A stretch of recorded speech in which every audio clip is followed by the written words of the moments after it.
evening. My name is Bill Granite, and I'm going to say an invocation over us before we start the meeting.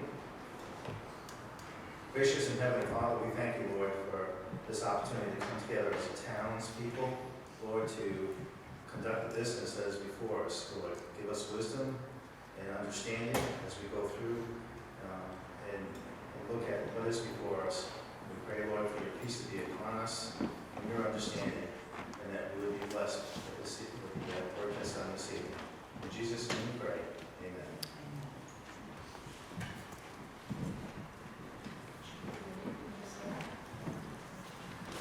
Thank you. First item on the agenda tonight, presentation from Public Works and Dell's Dam. You want to get a little bit of the notes? Sure. Take over? Got it on. Good evening, everybody. Doug Damko, Public Works Director. Tonight is a presentation on Dell's Dam.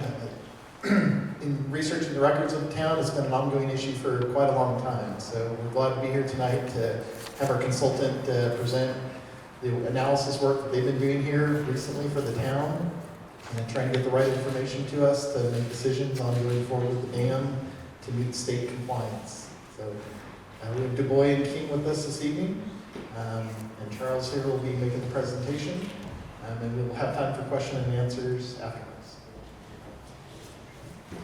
Good evening. My name is Charles Johnston. I work for Du Bois and King. I'm here with Bobby Lanzalotta. He also helped me on this project. He's a design engineer that works for us. So Dell's Pond Outlet Dam, Dell's Pond Outlet Dam, has been a project that's been ongoing for a while. Du Bois and King has been part of this project since I think 2008, when the hydrology and hydraulics study was done on the dam and the breach analysis was done to do some hazard classification down on the dam. I believe the project's been picked up, put down, but this iteration of it is to do an alternative analysis to give you guys a few ideas of what you can do with the dam and move forward with that project. So the first thing we did was we looked at the town has a report from the state from their inspection, and they list several deficiencies with the dam. There are three main categories versus your documentation with the dam. You're required to fill out a operation, maintenance, and response form, I believe every 2 years for a high hazard, significant hazard dam. You're expected to update your emergency action plan, which is a plan that in case of a failure, what would happen downstream, who needs to be evacuated, things that the town emergency management people would take care of. That needs to be updated every so often. Those are both out of date. They have not been updated recently, and that's from last year's inspection by the New Hampshire Dam Safety Program. There is a condition and performance issue at the dam. The main condition or / performance issue is that it cannot pass the design storm for its hazard classification. So essentially, during the maximum precipitation storm that comes through, the dam can't pass that without overtopping, which could lead to erosion, could lead to it breaching. The other few things are the stone masonry is starting to deteriorate, and that the low-level drain that allows you to drain down the pond and remove the water from behind it, so it's not hydrostatically loaded, is plugged. So you can't operate it as it should be. And then there's some slight leakage and seepage occurring in the toe of the dam. There's no mechanism to prevent that from happening. Lastly, there's a few analyses that need to be done or updated. The H&H study was done by Headwaters in 2008. It's 14 years old now, and there's different ways of evaluating hydrology and modeling that. Since then, some updates have been done by some of the federal programs like NRCS, so there's some updates that could be happening. And we don't know if there's any seepage or stability analysis done on the dam. And that's important for like a concrete masonry part of the dam, because as the owner, you should know what kind of loading it can take before it would potentially break, so that you can come out and lower the pond level. So those are the main deficiencies. We focused on addressing the condition and performance deficiencies. The analysis would have to be done as you move forward with a reconstruction, or if you remove it, you don't have to do the analysis. And then the documentation is something the town can do themselves. So our alternatives that we looked at are dam reconstruction. We looked at extending the spillway and providing more hydraulic capacity. We looked at replacing the structure with something that a labyrinth spillway, like an accordion spillway, has more hydraulic capacity and less left to right width. And we looked at overtopping protection, keeping the main spillway and just letting the dam overtop. We looked at a culvert conversion of the dam, where you put in a culvert, you remove the pond, and it no longer is considered a dam, even though it has the ability to store water during high flood events. And then we also looked at a dam removal option, which is complete removal of the dam and roadway. The first dam reconstruction option you'll see after this slide, a plan view, and Bobby can explain that, is the extended spillway. What we did was we took the main spillway that is there right now and said, how wide does it have to go, left to right, to be able to handle the flood that's designed for and not overtop. So we drew that up. We looked at if we could maintain as much of the structure as possible. The abutments don't look like they're in good condition, so we have those being replaced. We have new bridge because it's even wider now. The inlet to the spillway will be regraded so that we can put in a new drain system, because we're not sure what is blocking it. It might be a rock. We're not sure where it is in the drain pipe. So to find that out, you have to drain the pond down, which you don't want to really do until probably construction. That's a pretty large task and cost to do. So we just simply included a new drain system, and we would abandon that in place, the old one that's there right now. So that cost, we came up with, it was around $600,000. In our analysis, we looked at permitting costs, that's wetlands and dam safety. And they each have permits associated with them. The dam safety permit is pretty standard cost. It's for all the options. It's really the wetland cost that changes based on the impacts you are having to the wetlands. Our engineering fees, we put at 20% of the project cost, and then there's a project contingency that was put in that the town requests about another 10% of the overall construction cost being included. So for the total, it's around about $800,000 for this project.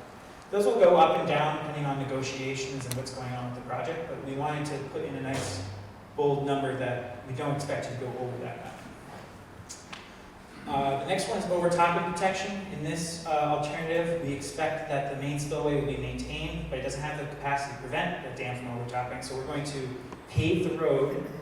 Upstream of the road, on the pond side, we're going to put in riprap to prevent erosion from scattering underneath the paved road. And on the downstream side, we put articulated concrete blocks or some other non-erosive concrete to protect any of the earthen portions of the dam before it gets to the masonry wall. After the masonry wall, the water will spill off, and we're going to put in a new splash pad to prevent scour and erosion from getting underneath that wall and destabilizing that. So the bridge in this situation would also be replaced. It's not in great condition, so we just want to put a new one in that you can get vehicle traffic across. Repairs to the abutments, and then a new pond drain system as well. This is not going to be located in the spillway. It will be coming in at like a 45-degree angle and then coming through the embankment. We'll remove a portion of the masonry wall and then reconstruct that with the pipe in it. And that comes out to a total cost around $600,000. The last is a labyrinth spillway. The idea here is we don't need as wide a spillway from left to right. It's much more narrow because we're creating like an accordion style spillway that the water spills off. This is completely new outlet structure, all reinforced concrete. This is probably the higher end of what we would do for dam reconstruction. And that's kind of shown at the $920,000 range. That also has a new pond drain outlet system as well.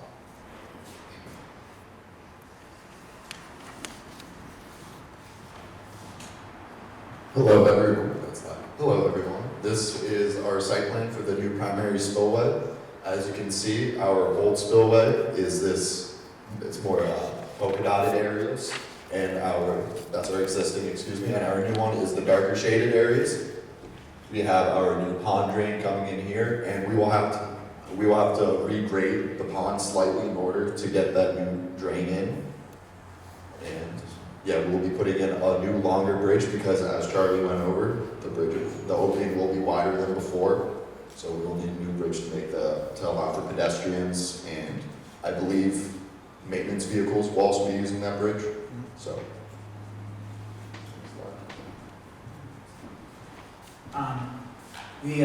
We're in the structures division, so we did talk to our structural people before doing this, and we're confident we can build a bridge system with beams that can span that width. We wouldn't need a pier in the middle for that. So the next two options are the articulated concrete blocks and the overtopping and the lateral spillway. So I just want to show you a couple examples. These are from Swansea, New Hampshire. We did overtopping with articulated concrete blocks, and we covered it up with grass. This is actually turf because it was later in this construction season. This got converted over to grass because that's still dirt. And then this is in Keene, New Hampshire, which is just north of that. This is a overtopping spillway protection without grass, and it just allows weeds to grow up through it, but those are open cells. ACBs are basically cinder blocks. They're about 4 inches tall, and then they have a highly reinforced metal mesh system in them that holds them all together. So they're big mats of cinder blocks all bound together. And then you concrete the joints between those mats to bind them all together. And with the purpose of those is water will flow across the cells, the concrete blocks, and the earth below stays in place and keeps the dam stable. The other option is the labyrinth stone. I'm just going to come over here real quick. And this is just an accordion style weir that the water is going to flow over. And it's more efficient earlier in the storm where the water level is only a few feet above it. Eventually the water level builds up and it becomes more like a regular spillway. But because it's more efficient earlier in the storm, we can get more water out and the water level doesn't rise up as soon in the storm. So that's just a way to get more hydraulic capacity out of the same kind of distance that was there before for left to right width of the spillway. And here we have our site plan for our ACB system. The ACBs are just more hexagonal patterns over here. We tried to limit how much we would need in order to make the cost overall a bit cheaper. But included with the ACBs, I believe Charlie touched on, we will need a splash pad on the downstream side of this retaining wall to help eliminate scour and erosion coming from any water overtopping the road during the higher storm events. And then the road itself is going to have to be paved to help protect against erosion. And then upstream of the paved roadway, you will see we have some riprap placed in with some concrete as well to help hold it in place. And that will again help with erosion during any overtopping storm events.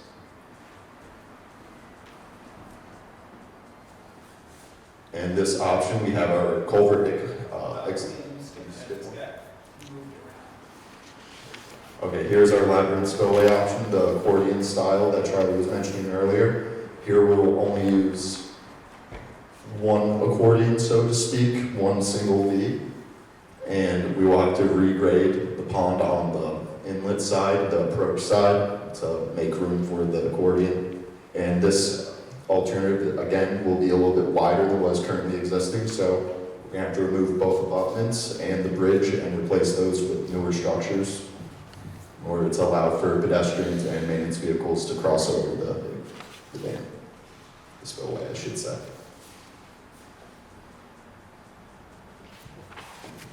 My apologies for the misnumbering. We changed the numbering, I think, Friday, and I just didn't get back to this presentation. Our alternative 4, which is the culvert exception, is we're going to be putting in a culvert instead of a concrete spillway that maintains the water level, essentially removing the pond. State of New Hampshire allows for an exemption in the dam rules where the culvert impounds only a small portion of water or no water, yet there's an embankment that during a 100-year flood, water could still build up and store behind it. It's considered still a culvert and not a dam. I spoke to the dam safety program, and that is an option here. Essentially, you would have no pond. The little stream that comes into it during normal conditions would flow through the bottom of the wetland area that would be left over, flow through this culvert and move downstream. In a massive storm event, you would have water that could potentially get up to the top of the embankment and that would get stored and provide some level of flood protection. We're not sure, we didn't do that. That would be part of the analysis for this alternative, what that flood protection would be. This option is around 590, which is a little bit in between alternative 1 and 2. But again, it's not maintaining the pond.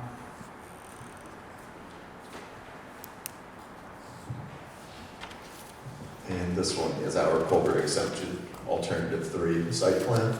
As you can see, it's actually narrower than the other options, but there will be more regrading done on the inlet side, and the pond in this case would be virtually non-existent. Dells Brook would be restored to just Dells Brook and allow for water to flow up and down freely. But as Charlie said, due to the shape of our box culvert during these higher storm events, water does have the potential to build up, and there will be some attenuation.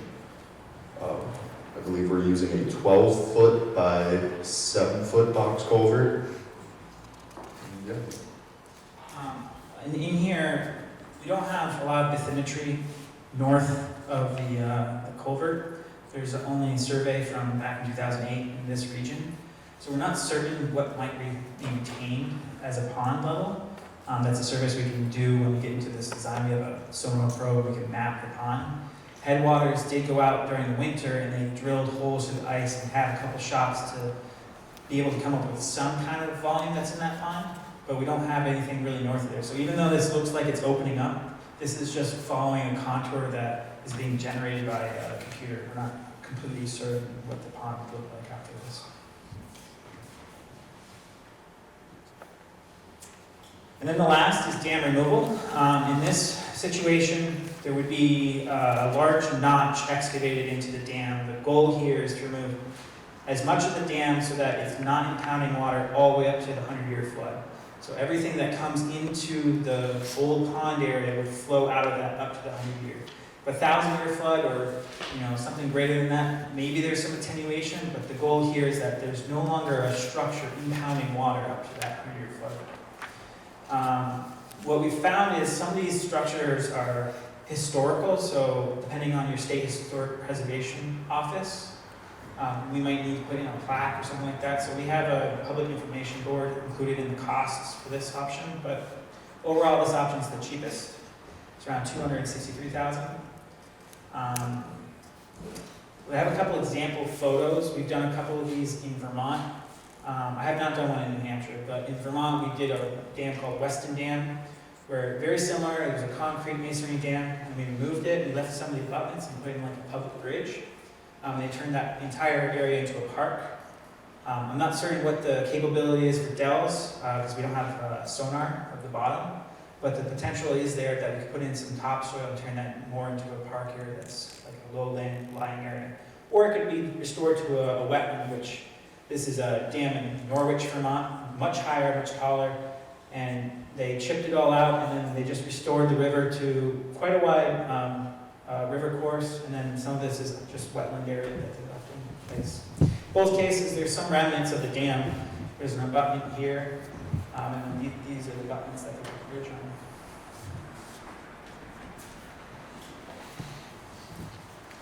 And our last alternative site plan for the full dam removal. As you can see, there is a lot more riprap in this site plan. That is to help maintain the channel and keep it stable during flow events. It's pretty much this whole outlined area. Those banks will be on a roughly one-on-one slope. We have them now, and there'll be no more bridge or even outlet pipe, so we won't have to worry about that clogging again, and pedestrians and utility vehicles won't be able to cross the stream anymore unless the pedestrians feel like getting a little wet and going through the river. But as you can see, there will also be some more regrading on the inlet and also quite a bit on the outlet side. Another thing in here is that we don't probably need as much riprap, but because we're trying to maintain one-on-one slopes, we need some material here to keep the slopes stable. We could go onto a flatter slope for this option and make this more of a grassed option, but there would probably be some changes to this pull-off and then maybe to the dock and some of the other features that are around the pond. This is just another summary of the options. Alternative 1 is that extended spillway, which is around 800. Alternative 2 is the overtopping protection. This is the labyrinth option, culvert, and then dam removal. That's all we've got for you. So if you have any questions. I have a question. If over the, say, the last 20 years, has there been a problem with the water going over the bridge? I don't know, you know. Have you No. had the water level go over? No, I mean, are that, there any homes affected if we had the dam removed and there was water accumulating down below? So that's something we could study. I don't think there is a study right now that does what the flooding might be if the dam was removed. There may be some FEMA mapping, but right now the best thing that we have is there's a dam breach analysis that shows flooding downstream if the dams to break. But I don't think there's any flood mapping downstream if there was no dam. so just for briefly on this, it was a few years ago when we had high water came down. Jimmy Durante put a stake in at the spillway and ended up with 27 inches of water going over the dam. Everything below it flooded because the culverts wouldn't take it. I just don't understand where the overtopping part is coming from. That's 140 years old. We've been through the 100-year flood. We've never seen an overtopping or even close. I can answer that. So the dam safety regulations say for a low hazard dam, you have to pass the 50-year storm with a foot of freeboard to be safe. For a significant hazard dam, you can pass the 100-year flood with a foot of freeboard to be safe. For a high hazard dam, you have to move 2.5 times the 100-year flood through it with a foot of freeboard to be safe. And this is just the standards they've set up to protect the public. This is a high hazard dam. This dam cannot move 250% of the 100-year flood. The study that Headwaters did was that if it was to do that and fail, it would have the same consequences if it was to move 140% of it and fail. So the actual design storm that was established with the Dam Safety Program in 2008 is 140%. So it's not even meeting the maximum requirement right now. And even with the 140%, it still overtops by more than a foot. So it doesn't meet the safely pass with freeboard requirement. So that's a standard by the state that it needs to do that to protect the public. Because there is a consequence for it to fail to cause loss of life downstream. Okay, so go ahead. Hi, my name's Ed Ladders, I live on Slate Ledge Road. So the cost, maybe I'm not understanding, so to get the highest protection that would be needed to maintain the dam, what would need to be done there? Maintain the dam would be these 3 options, right? These 3 options would all meet the dam safety standards. They have different aspects, right? This one would create a larger or wider bridge. This one would maintain the existing structure and similar size bridge, but the road would be paved and there would be concrete blocks on the ground, and that might affect the grass in years to come, and maybe some maintenance there. And then this one would have a new bridge and a new spillway that can just move the water and meet the standards.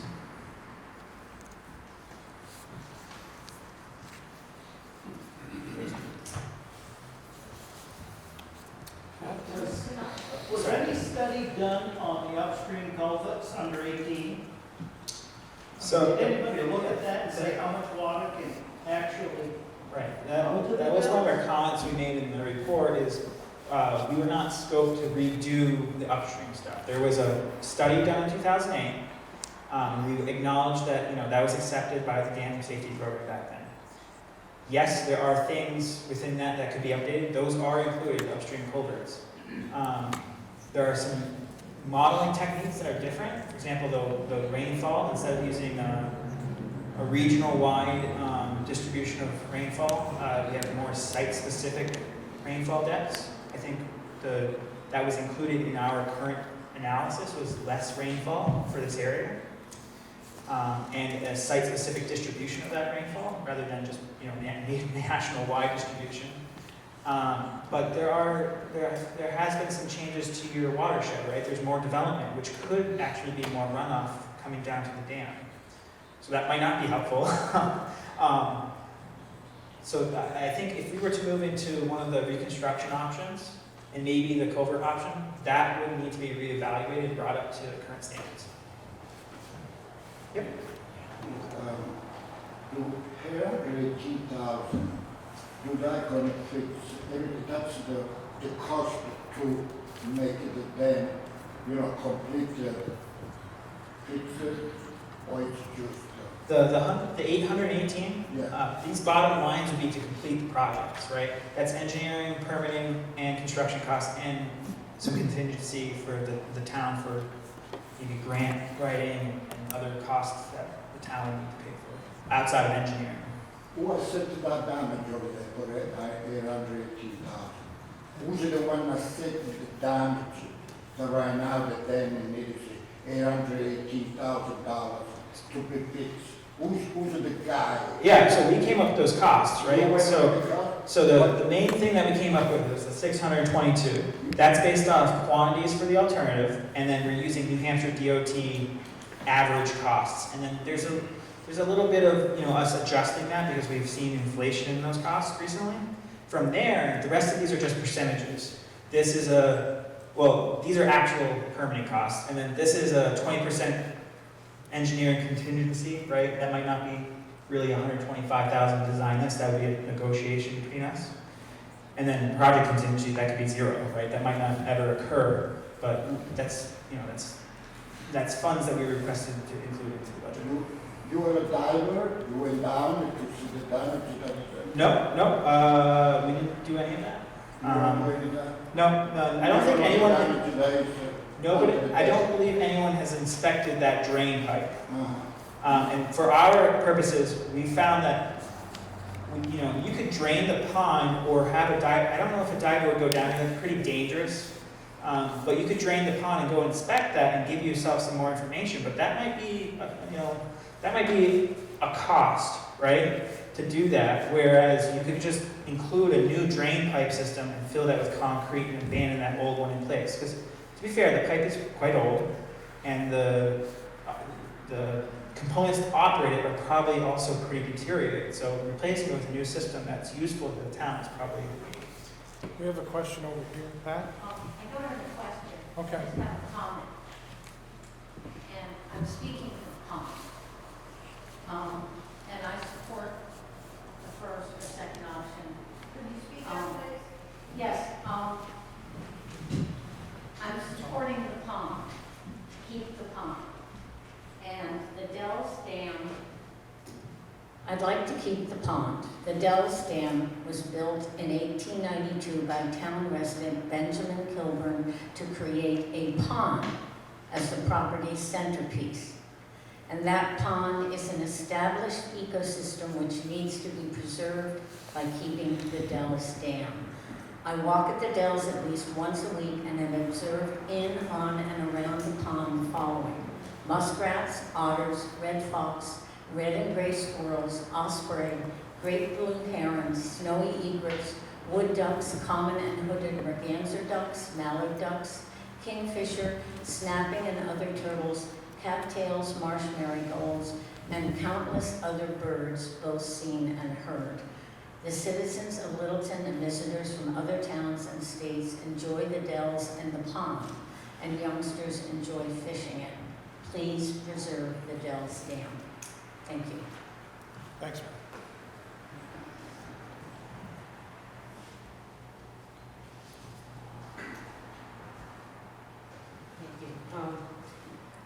I just wanted to speak also for preserving the pond. I think you can't put a dollar value on something that's human value, but I think the pond is the beating heart, really, of the Dells Conservation Area. We have something there in the heart of Littleton that even people without a car can go to, enjoy the pond. Youngsters can watch the ecosystem. Not that I'm a naturalist, but I enjoyed it when I was a child, and I enjoy it now because it's level, and when your knees aren't so good, you can still get to a body of water and enjoy the peace of the Dells Pond and walking through that area. So you can't put a dollar sign on it, but if we could see our way to keeping the pond, I think the town should try to do that.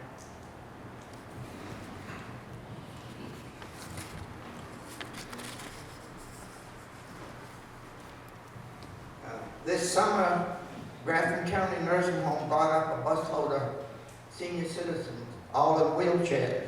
They wheeled them out on the deck and let them fish there, and it was wonderful to see them. Where else could they go to let them fish, where they could wheel them out and wheel them back and put them in the bus and go? You can't, there's no other place around. And where can kids go and stand on a picnic table and fish, and they won't fall in? It's wonderful.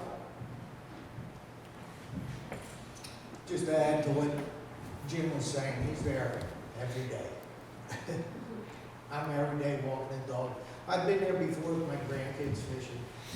I've also seen handicapped kids able to come down, fish right off the deck, like you said. You know, I just think it's something that should be maintained.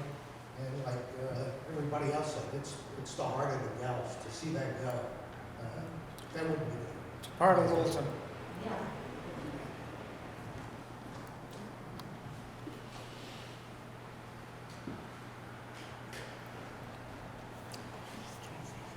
Yes, Carrie? So I would have to agree with all of you that have mentioned that you'd like to keep the pond. I would have to agree with that for sure. The next step would be, because we'd have to fund it, have to come up with the money.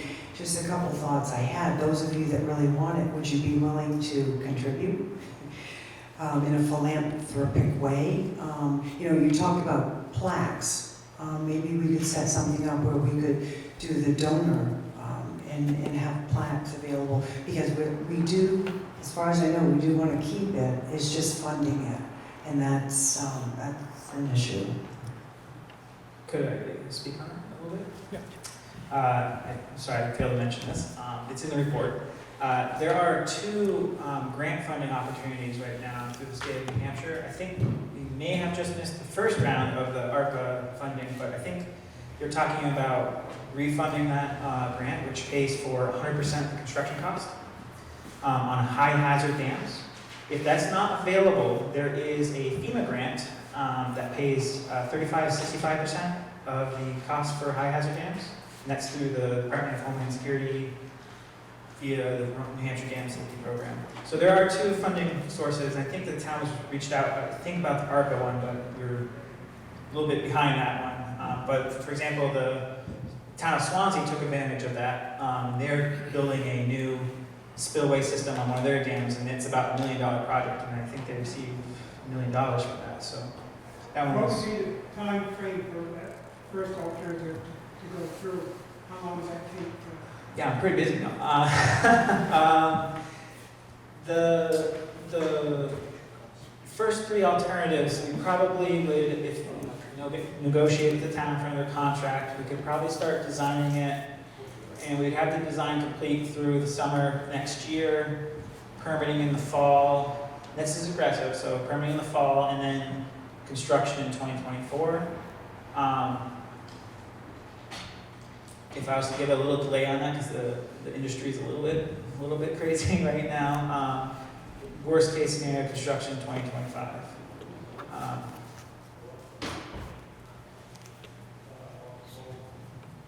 So it always comes down to a dollar figure, everything does, get it.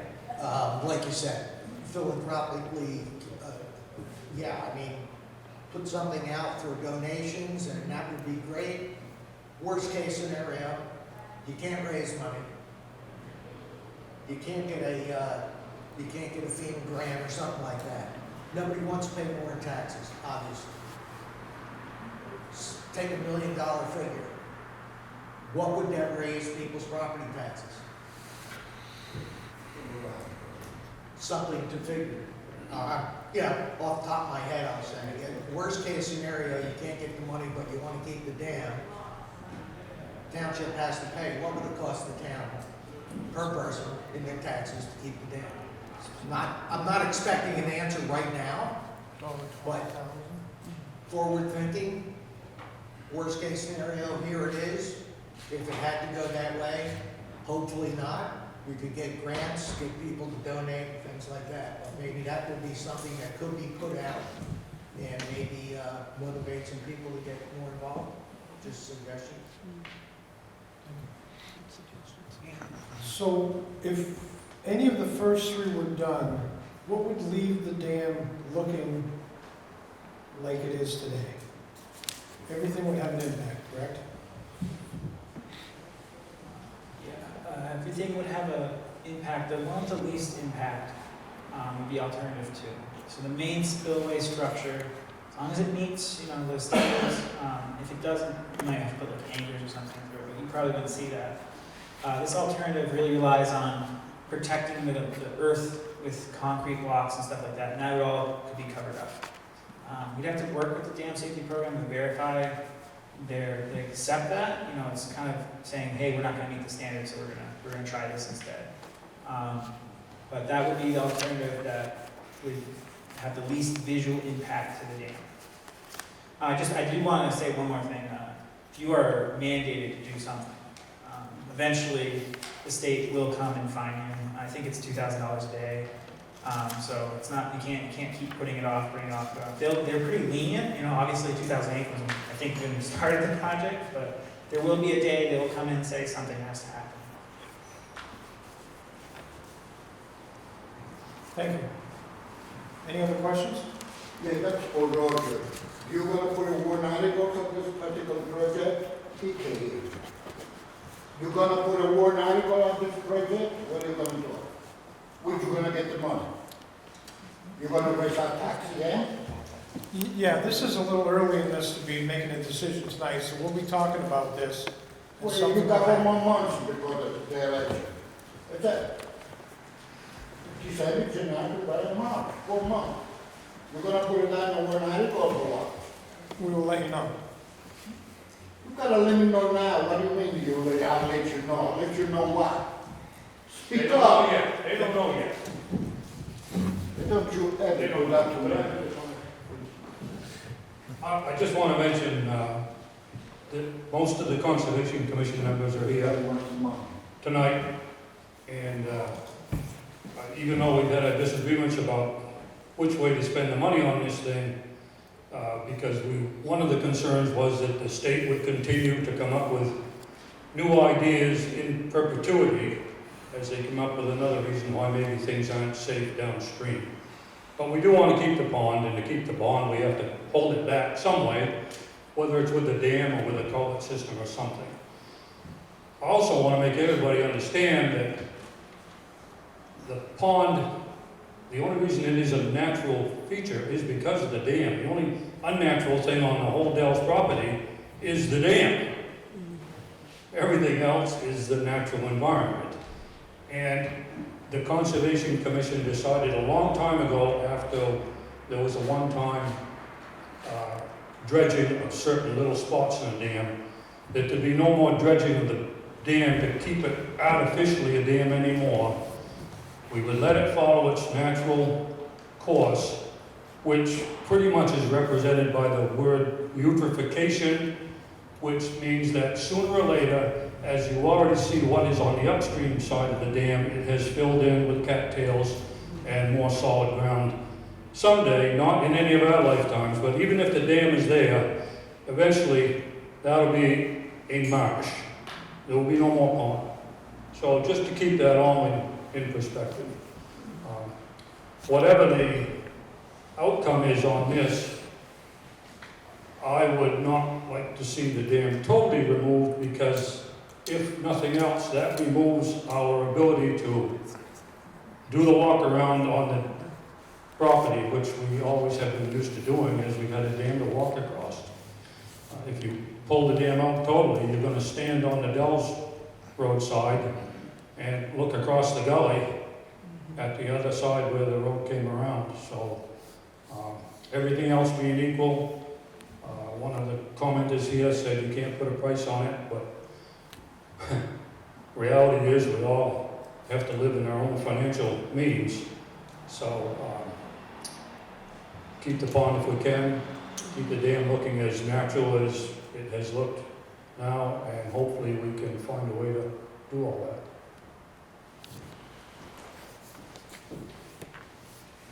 Thank you, Tom.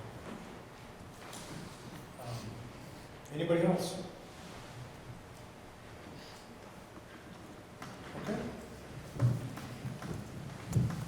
Thank you very much. Thank you for having us. If you have questions or comments, Doug's available. I'll take, yeah. And he'll forward them along. I believe we're going to take some of these and finalize a report and get it to you and see what you guys want. Thank you, Charlie. Thanks again. Thank you.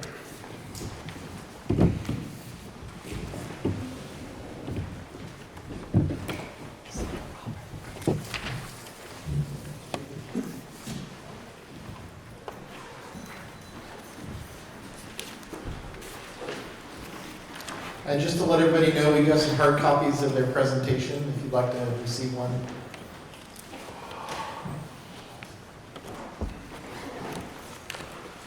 Next item on the agenda is the approval of the minutes of the meeting for the Board of Selectmen, 10/24/22.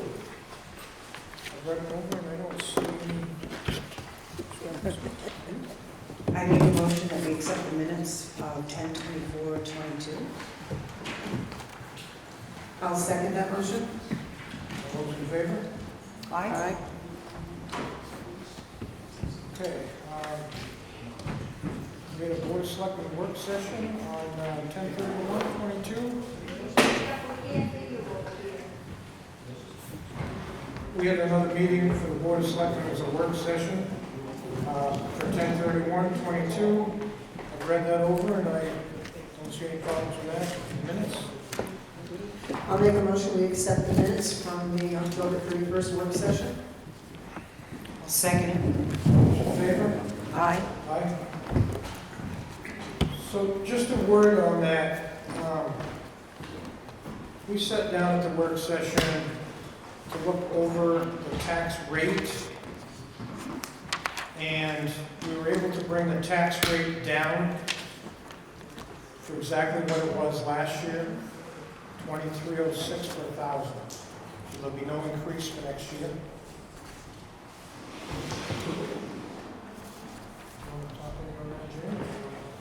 No, all set?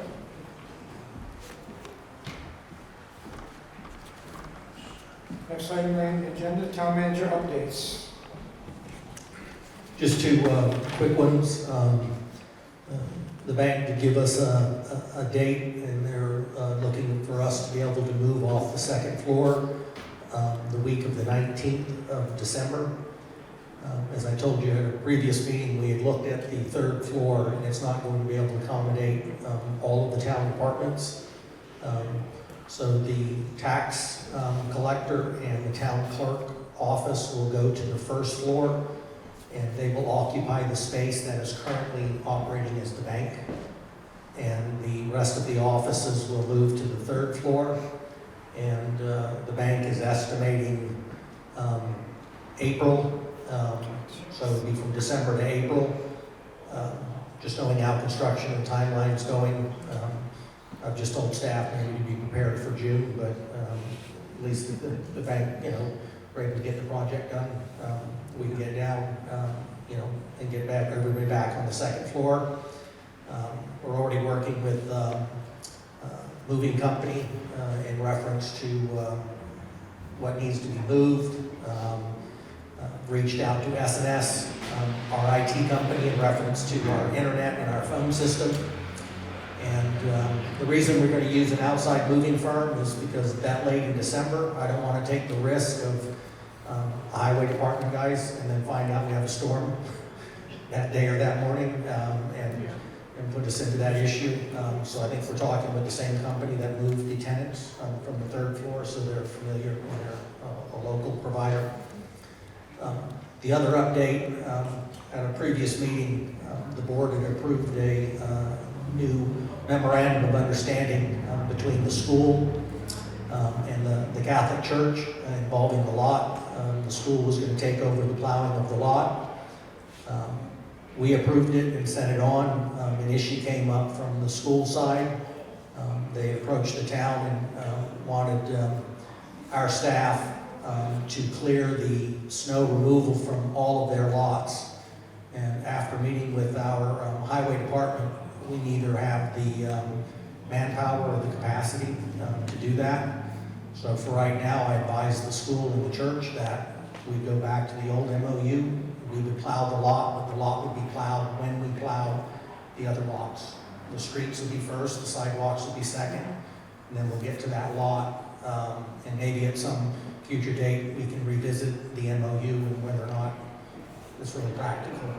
But at this time, I felt that was the best thing to do since we're potentially having a snowstorm later this week. So that would at least get us through this season, and then we can figure out from there.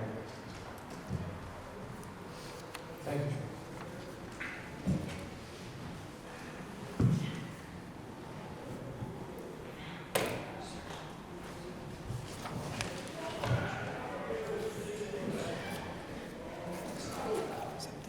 So on the old business, Riverfront Commons.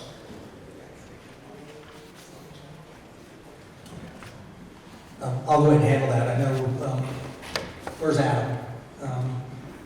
First of all, I want to give a shout out to Adam for helping shepherd this project through. My plate has been pretty full, and I appreciate him taking this on. We're at a point now where the next step is the board needs to make a decision on the proposals that were submitted, so we can finish the final engineering and then go into the next phase of construction.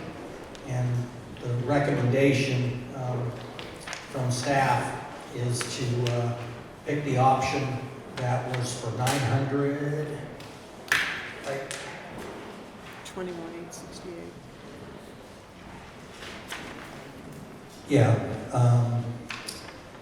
concept of phase one, 921,000, which is the balance remaining from the 1.4 that the town had received in grants, tax credits, and private donations. So that would still keep it within the funding. By accepting that proposal,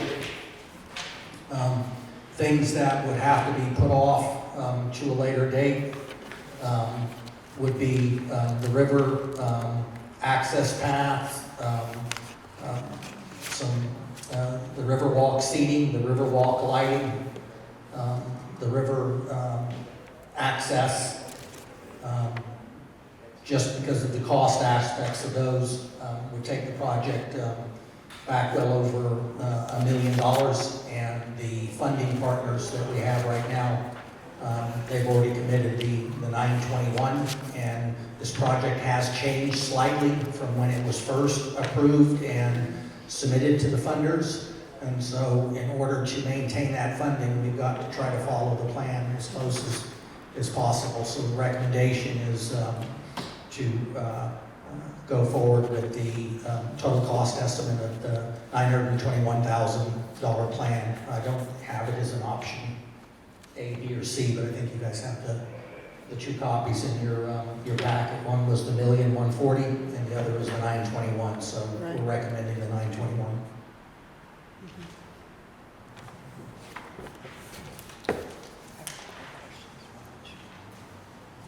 Question?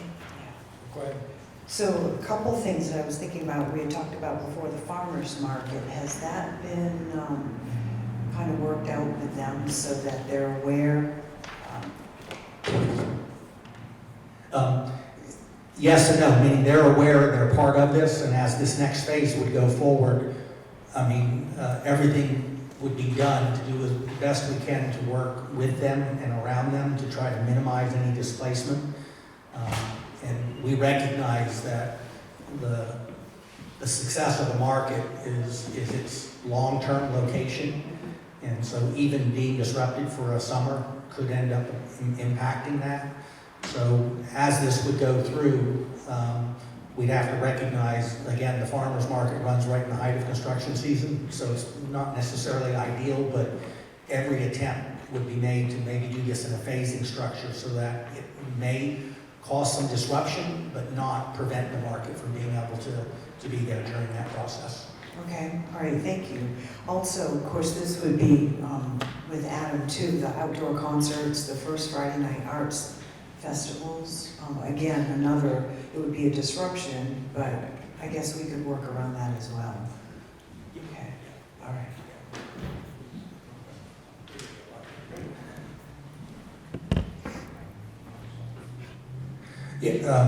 Yes, Madam Vice Chair, that would be possible. Because the first Fridays that Adam has done very successfully, again, would be worked around that process. The benefit would be that at the completion of this, there would be a formal place, without a stage and a setting, but at least the infrastructure necessary to help support those events. And I know there's been a lot of talk of public bathrooms, and we'll still have to have some additional discussions. But I failed to mention at the last meeting, and when that came up, for every one of those functions that we've had out there, we have used portable bathrooms. So I know there was maybe a thought that people were off in the woods, but we have tried to provide some bathrooms. Not ideal, but they do get you through the event in terms of there until we can have a discussion on the pros and cons of a permanent bathroom and where and if that should be. Thank you. So are you looking for a motion? Yeah, if we'd like a motion from the board, please.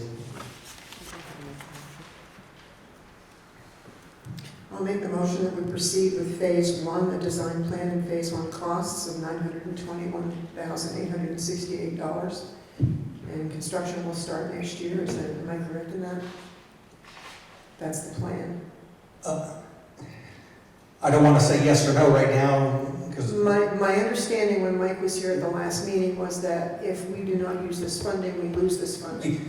yeah, so I just want to get confirmation. I want to make a statement tonight and say, because I don't think they're far from finishing the engineering design based on getting approval tonight, and so you are right. I mean, there is a clock ticking, Right. and the state's in the loop, on this. They even gave us an extension, in reference to getting the property.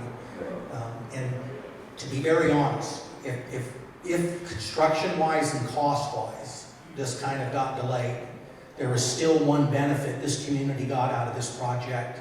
You took a prime piece of property and you have kept it green, conservation area, available for passive recreation. So even if costs come back higher than need be, and maybe some of these things don't happen, you still got hold of that asset and from for the future. And again, I mean, from a developer standpoint, what a beautiful place for condos, meaning in the sense of what that could have been in terms of a tax base. And so, but by able to purchase that property and get that in the town's hands, kind of like Bell's Dam and the pond, you've secured a piece of property.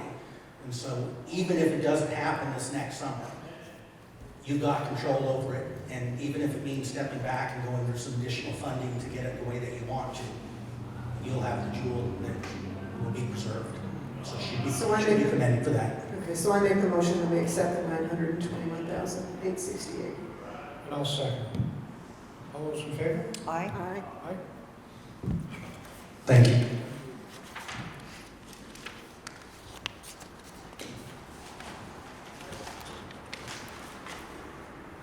Thanks, Adam.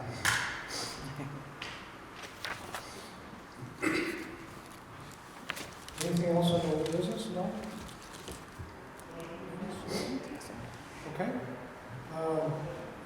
Let's move on to new business, administrative surplus property.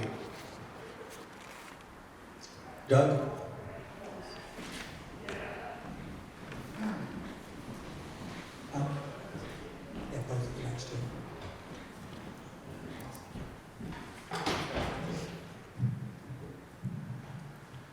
Jim, in regards to surplus property, or are you referring to? Trucks, Okay, it's that, Oh. it's listed as a different item, so I apologize. Huh?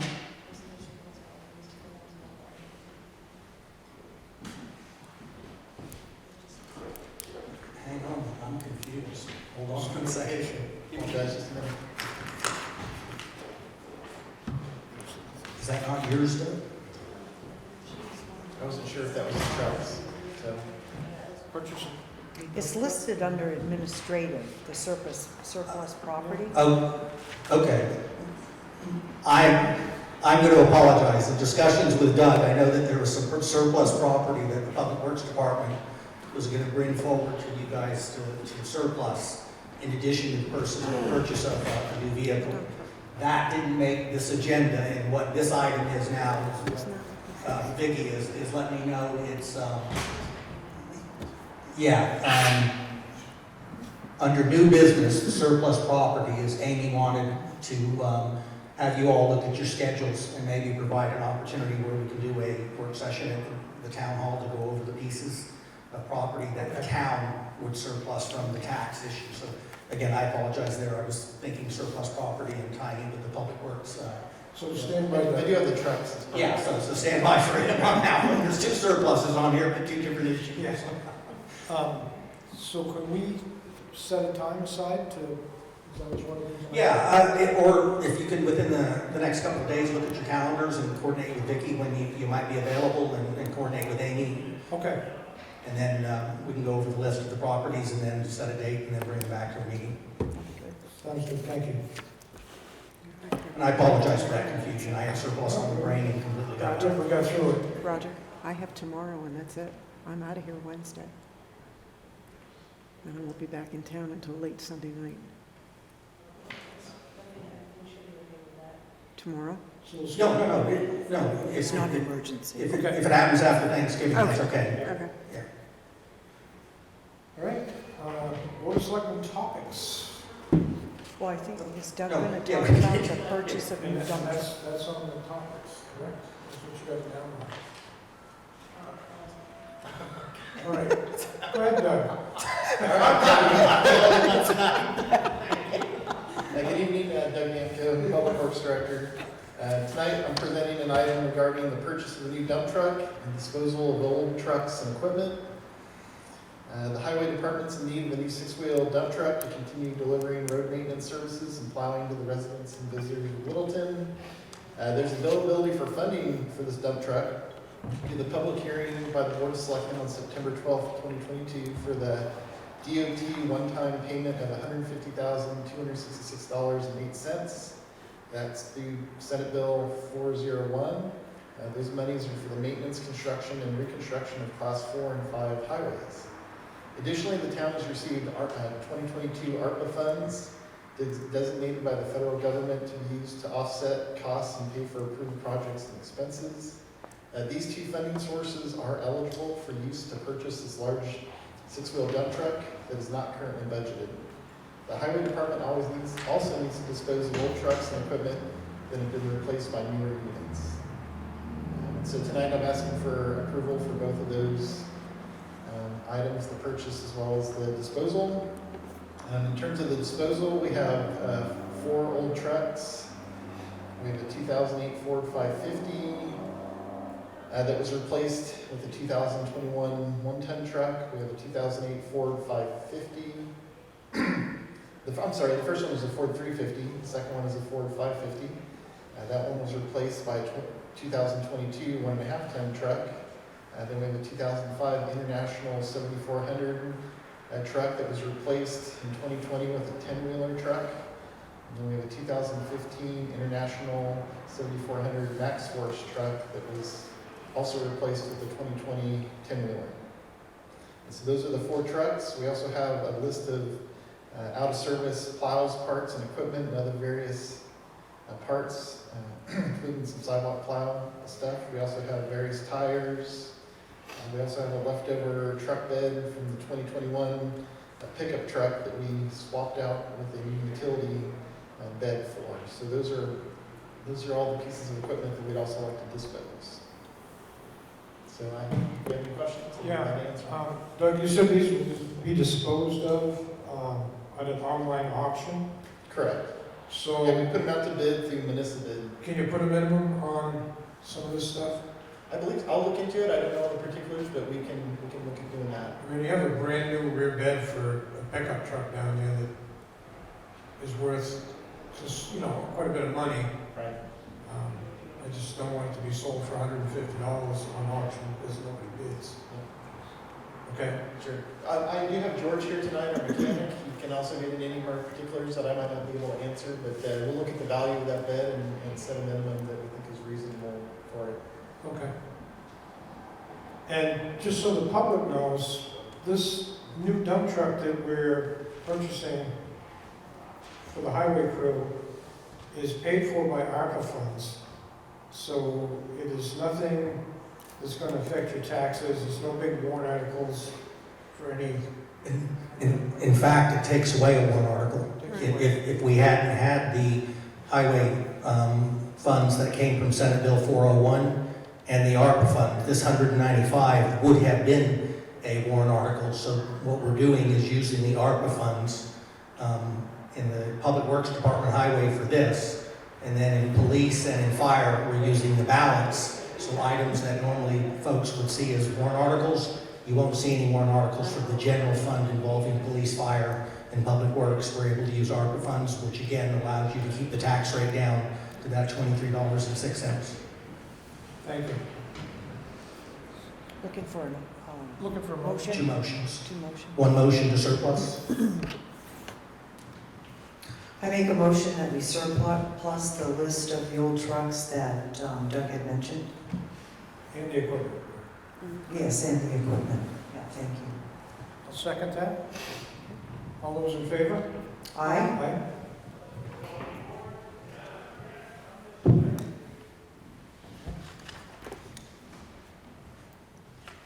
Then a motion For for, the ARPA funds. Yeah, do a motion for that. And then the recommended language down here in the report is basically your motion, if you want to go by that. So I'll make the motion that we authorize the full amount of $150,266.08 of Senate Bill 401 funds received with $44,733.92 of the 2022 ARPA funds to provide up to $195,000 to purchase a 6-wheel dump truck for the highway department. I'll second it. All those in favor? Aye. Thank you. Thanks, Doug.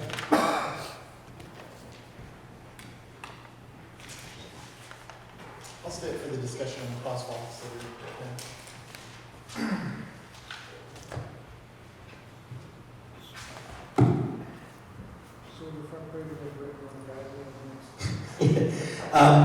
Under Board of Selectmen topics, there should have been one item, and that's discussion on crosswalks.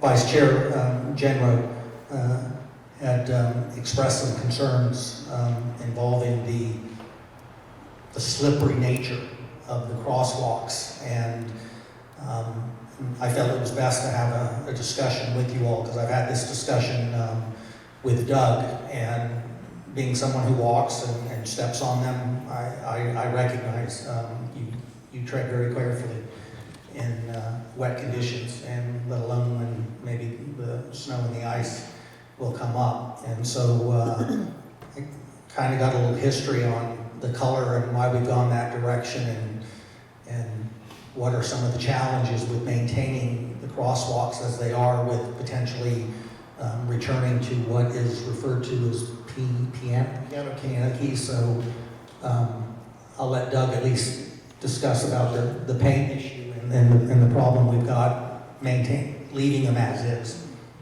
Yeah, this is something the highway department's been aware of, because we've got numerous complaints regarding there. And the town, I guess, originally just had the normal double white lines for quite a few years, and then somewhere the decision was made to go with the color. This was before my time, so I don't know that decision. But in either case, they look great. There'll be a lot of good comments on them, but they're unfortunately slippery because it's fully painted. We've looked at what we can do to try to do additives. We spray everything down so it can't go through a gun, it can't run grit through a gun. So we'd have to do some sort of manual operation. It would just get a lot more labor intensive to try to come up with some solution that would be anti-slip for a crosswalk. And we've just not found anything that makes sense to do for that. So we are at a crossroads of trying to address this concern of them being slippery. Returning back to the state standard, the state now doesn't do the double lines, they go to what's called the piano keys, which is white steps basically. They're still painted obviously, but they're not fully painted. So that would be the option, is to go back to just the standard state crosswalk layout. Doug, have you tried sprinkling some black beauty sand in it after it's painted before it dries? They have. They've done some testing on that out at the highway department, and they said it discolors the green real bad, and just didn't look good. Okay. Makes it worse, right? Makes it worse. Yeah? Used to do the white. George, a little bit that we get on the green, it made it worse. Okay. Thank you. So just to add on to some of the discussion, we're going to be doing the upcoming sidewalk project on Cottage Street. That's going to be putting in 3 brand new crosswalks that we don't currently have. The state's overseeing that project and their monies through the TAP program. So I don't even know if the state would authorize those crosswalks, the green colored versions that we've got now. So we might be forced to do piano key crosswalks over there anyway. So in terms of making that change throughout the whole town, that's maybe now's a good time to vet that. Make the change, you mean, to get rid of the green? There will be a cost to that too. We can't just let them, they do wear off every year to some degree, but we'd have to probably hire a company to come out and do that micro grinding and take off all that old paint and then paint down the new piano keys. So. I don't know if you guys have been into the Walmart parking lot, but they recently did that. They redid a lot of their striping, and they brought out this grinding machine that scrapes off all the old stuff, and so they can paint down the new. So we'd have to do something similar. Doug, where are the crosswalks going to be on Cottage Street? There's one at South Street, and one near Mount Eustis there at the bank, and then one at the co-op. They wanted one right at the co-op, but the state didn't like the design of having it right there at the turn lane off of Cottage on the Bethlehem Road. So it's going to be past that intersection, kind of where the stone wall begins by the hotel there, and then you'd have to come back. So those are the 3 locations.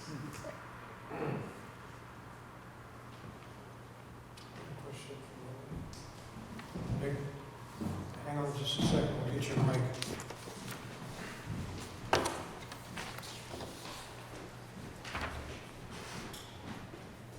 Since we're talking about crosswalks, I have a big major concern on the upper end of Union Street, which crosses over to Reddington Street. It's not that far from the school, and there are businesses up there. And there's a lot of people that walk from Union Street wanting to come to Reddington Street. And it's almost impossible to cross there without almost somebody getting hit.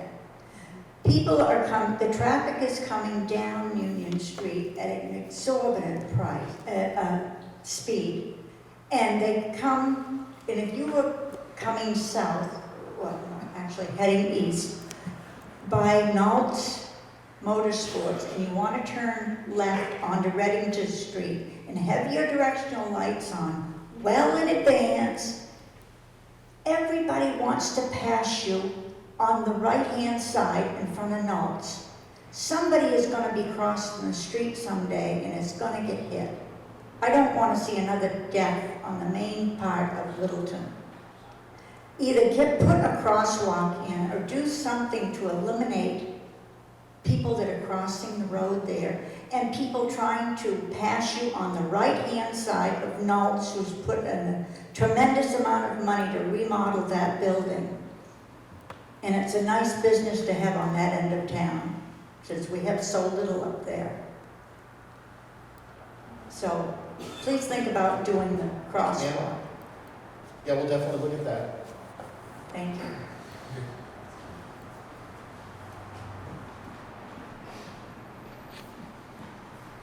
What's under Selectmen's comments? I just have a couple things to share. Okay, Okay. go ahead. Yeah, I just wanted to, and I guess Adam has left, but my husband and I had the opportunity to go to the play Oliver here, and I don't know how many of you were able to do that. Phenomenal. I'm just so thankful that we have that much talent in Littleton and the area so that we can enjoy that caliber of theater. The other thing too, just a couple of reminders, the Littleton Economic Luncheon is coming up. It's a week from today, I believe. So if you are interested in that, you get a hold of the Chamber of Commerce and they hold it here, it's catered, and it gives us an opportunity to get the pulse on what is going on here in Littleton, economic heartbeat, and it's just a wonderful time. They also award the business leader of the year. The other thing I wanted to remind us of is Briggs and Wendy is having their reception at the community house this Wednesday, and they've been there. I got 22 years, but I heard somebody say 32 years, but we could show a lot of support by going there and thanking them for that. And I think that's it. Oh, and also a shout out to Saranac Street, how great that looks. And it's kind of nice to have that wrapped up. So, Yes. thank you. Linda, anything? No, nothing. The only thing I have is just a congratulations to Senator General. Other than that, we can move into, Jim, right? If we could just go back to the crosswalks. Yeah. So maybe we finalize, because I know we're going into the winter, but when they'll come out of the spring, then they're gonna have to start that process of either the repainting or what have you. So I don't know if you're comfortable enough to make a decision tonight to return to the state standard, the piano, so they can start planning and to work for that. And I know aesthetically, they're beautiful when they stick out, but all it's gonna take is one slip and one fall, and the cost to potentially to the town could be catastrophic if it ended up being serious. So if we realize there's a problem, I have no problem at all changing it over to the other type that the state is using now. Less slippery, shows up good. I don't have a problem with that. Do we need a motion for that, Jim? I'll make a motion that we go back to the state standard for crosswalks. And I'll second it. All those in favor? Aye. Just one comment I want to add. A lot of people like the stop, look, and wave, and I believe we can still incorporate that onto a piano key, just to keep that little bit of Absolutely. fun there. Good. Thank you.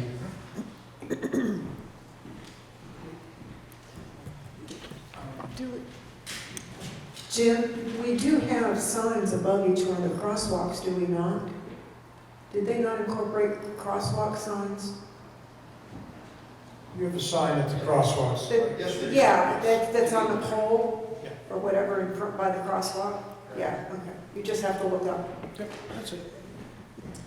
Just to continue the sidewalk discussion too, or the crosswalks. The crosswalks on Main Street don't have those rapid flashing Right, lights that are part of the newer design. We only have one of those now at Lakeway Elementary. right. But all the new ones on Cottage Street will all have that. Existing one that's at the Lane House is gonna get changed out, and that will also have those flashing indicators too. So at some point, we need to look at doing that for the ones on Main Street and Union Street.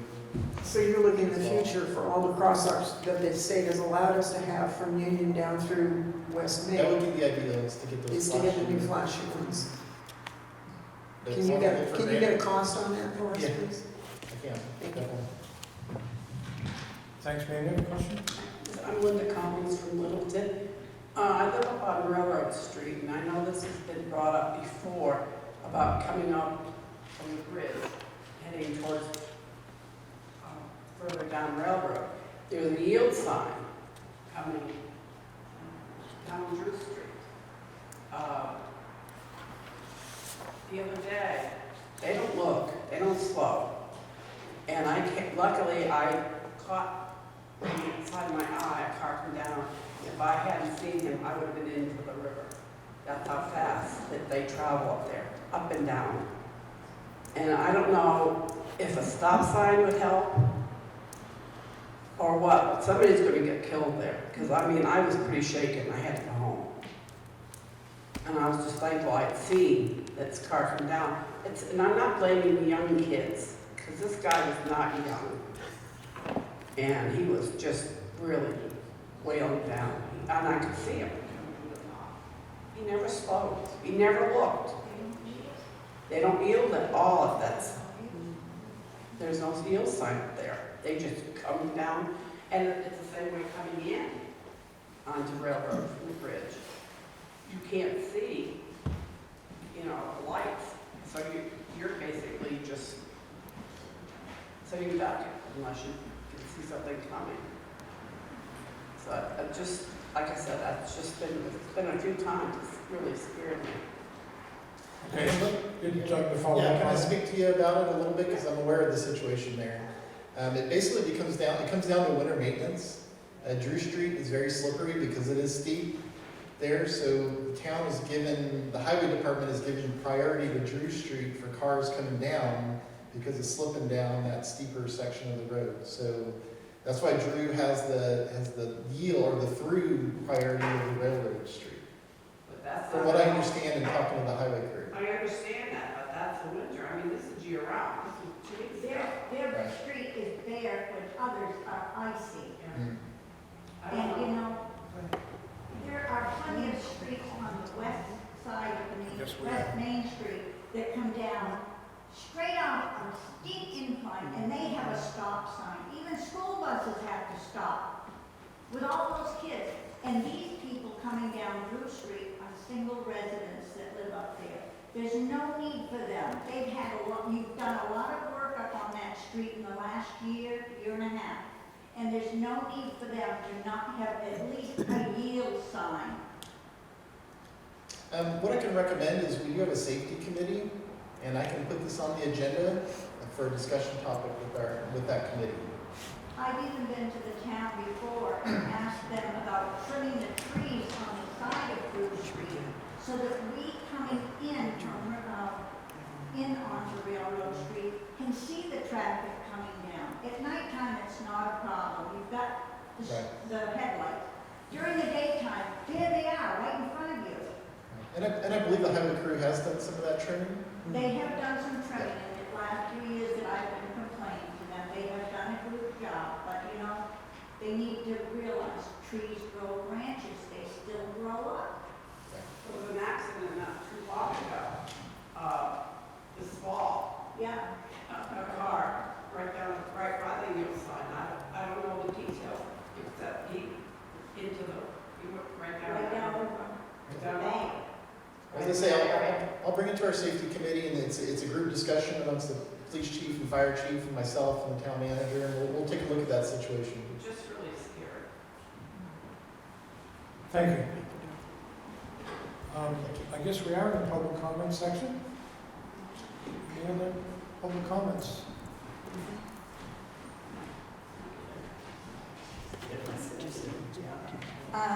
One question I have is, who controls the snow plowing of Main Street, Littleton?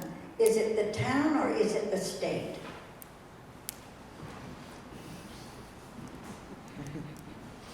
That ends up being a little bit of both. Yeah, it's a bit of both. We plow the parking stalls and the sidewalks. The state plows the travel lanes. With winter approaching very fast now, I am concerned, as I have been every year since I've been here in 2018, about the snow that accumulates from the sidewalk to where you can park your cars on the side of the street. Because you have to climb through snowbanks and everything else to get to the parking meter to pay for your spot.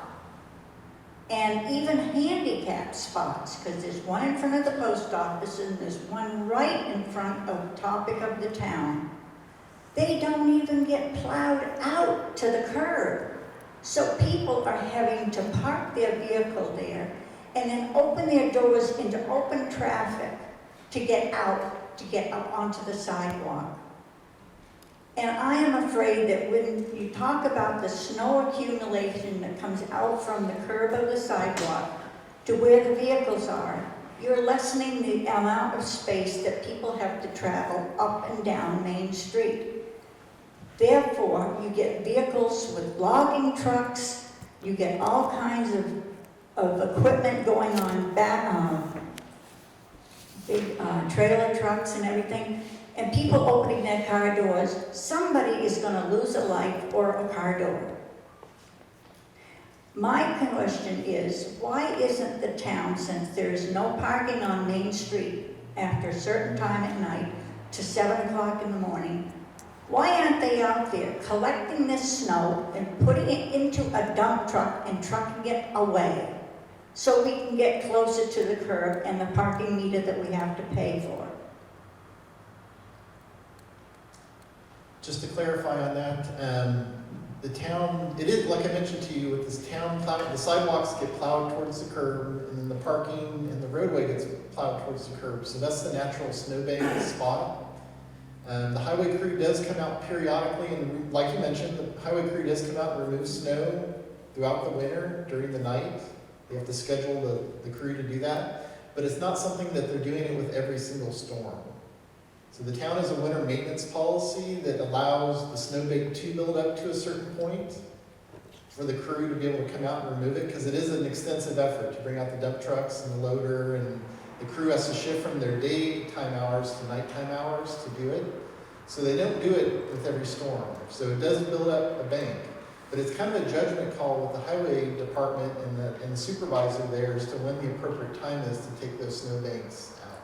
And I think it should be up to every business owner on Main Street to see that their road or their walkway in front of their store is completely cleaned straight beyond to the curb. I mean, so that the snow is out in the road, not just growing banks up on the side of that. It's not up to the town to go out there and remove their snow so people can get to their business. They have a responsibility. Well, with the sidewalk plows, they can't get all the way to the curb because of the parking meters. So there's they'd have to get out and hand shovel. If I got a ticket because I couldn't get to a parking meter, would it be excused for my little dime to go in? I don't know. I don't know either. I'm trying to explain our operations best I can, and we've been doing it for a lot of years. But maybe something we need to be more attentive to or make some changes, I'm not sure. Anybody else? No? Looking for a motion? I make a motion, we adjourn, go into non-public. Go into non-public? I'll second that. All right, all those in favor? Aye. Aye.